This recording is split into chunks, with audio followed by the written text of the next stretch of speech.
તો ફ્રેન્ડ ડેમોમાં જોઈએ તે પ્રકારનું સ્ટેટસ બનાવવા માટે તમારે અલાઇટ મોશન એપની જરૂર પડશે. અલાઇટ મોશન એપ તમારે પ્લે સ્ટોરમાં અવેલેબલ છે, ત્યાંથી ડાઉનલોડ કરી લેવાની છે, અથવા તો તમારે ટેલિગ્રામ ગ્રુપમાંથી મૂળ વર્ઝન મળી જશે. મિત્રો સૌપ્રથમ તમે ડેમોમાં જોઈએ તે પ્રકારનું સ્ટેટસ બનાવવા માટે તમારે પહેલાં 2 પ્રોજેક્ટની લિંક તમને ડિસ્ક્રિપ્શનમાં આપેલ છે. મિત્રો તમારે ઇફેક્ટ એન્ડ મટીરિયલ પણ બધું જ ડિસ્ક્રિપ્શનમાં લિંક છે, ત્યાંથી તમારે ડાઉનલોડ કરી લેવાનું છે. મિત્રો તમારે કોઈ પણ એડિટિંગને લગતું મટીરિયલ ટેલિગ્રામ ગ્રુપમાંથી મળી જશે. મિત્રો ટેલિગ્રામ ગ્રુપની ડિસ્ક્રિપ્શનમાં છે, ત્યાંથી તમારે તે ગ્રુપને જોઈન કરી લેવાનું છે. મિત્રો સૌપ્રથમ તમારે સૌથી જે પહેલો પ્રોજેક્ટ સોંગ એન્ડ બીટમાર્ક વાળો છે તે ઓપન કરી લેવાનો છે. મિત્રો આ પ્રોજેક્ટ ઓપન કરશો એટલે તમારે જ્યાં જ્યાં બેઝ પડે છે ત્યાં ત્યાં આપણે બીટમાર્ક કરી દીધેલ છે. મિત્રો તમારે સોંગને સાંભળીને જ્યાં જ્યાં બેઝ પડે છે ત્યાં ત્યાં બીટમાર્ક કરી દીધેલ છે.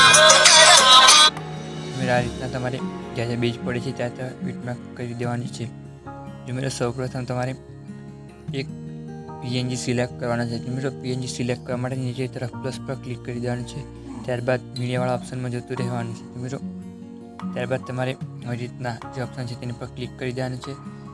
મિત્રો ત્યારબાદ તમારે આ પ્રકારનું પીએનજી એક સિલેક્ટ કરી દેવાનું છે, ત્યારબાદ તમારે આવી રીતના પ્લસ પર ક્લિક કરી દેવાનું છે, એટલે આ પ્રકારનું પીએનજી તમારે આવી જશે. ત્યારબાદ તમારે બેક આવી જવાનું છે. મિત્રો તમારે આ રીતના પીએનજી પર ક્લિક કરી દેવાનું છે, ત્યારબાદ આવી રીતના સોંગના એન્ડમાં આવી જવાનું છે. ત્યારબાદ તમારે આ રીતના જે ઓપ્શન છે તેની પર ક્લિક કરવાનું છે, એટલે ફોટો સોંગના એન્ડમાં આવી જશે. મિત્રો આ રીતના આપણું ફોટો સોંગના એન્ડમાં આવી ગયો છે અને ફોટો સેટ થઈ ગયો છે. મિત્રો આ ફોટો તમને ઇફેક્ટવાળા પ્રોજેક્ટમાં પણ આપેલ છે. મિત્રો ત્યારબાદ આપણે ઇફેક્ટની એડ કરવાની છે. મિત્રો ત્યારબાદ તમારે સિમ્પલી બેક આવી જવાનું છે, ત્યારબાદ ઇફેક્ટ એન્ડ મટીરિયલવાળો પ્રોજેક્ટ ઓપન કરી લેવાનો છે.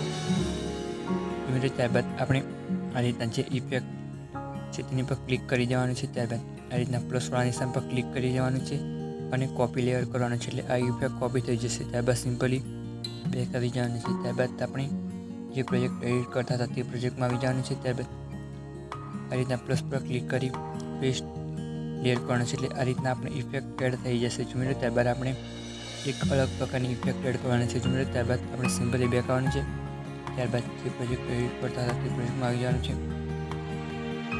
ત્યારબાદ આપણે આ રીતના આગળ આવી જવાનું છે. ત્યારબાદ આ પ્રકારે જે ઇફેક્ટ છે તેની પર ક્લિક કરી આ રીતના પ્લસ પર ક્લિક કરી કોપી લેયર છે તેની પર ક્લિક કરવાનું છે, એટલે આ ઇફેક્ટ કોપી થઈ જશે. ત્યારબાદ સિમ્પલી બેક આવી જવાનું છે. ત્યારબાદ જે પ્રોજેક્ટ એડિટ કરતા હતા તે પ્રોજેક્ટમાં આવી જવાનું છે.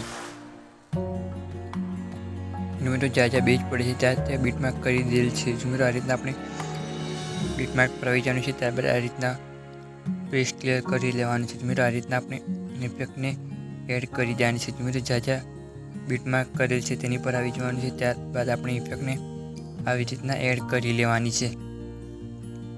મિત્રો આ રીતના આપણે ઇફેક્ટને એડ કરી લેવાની છે. મિત્રો તમે નવા હોય તો અમારી ચેનલને સબસ્ક્રાઈબ કરી દેજો અને વિડીયો ગમે લાઈક અને કમેન્ટ કરી દેજો. મિત્રો આ રીતના આપણે ઇફેક્ટને એડ કરી લેવાની છે. મિત્રો બધું જ મટીરિયલ તમને ટેલિગ્રામ ગ્રુપમાંથી મળી જશે. મિત્રો ત્યારબાદ આપણે સિમ્પલી બેક આવી જવાનું છે, ત્યારબાદ ફરીથી ઇફેક્ટ મટીરિયલવાળો પ્રોજેક્ટ ઓપન કરવાનો છે.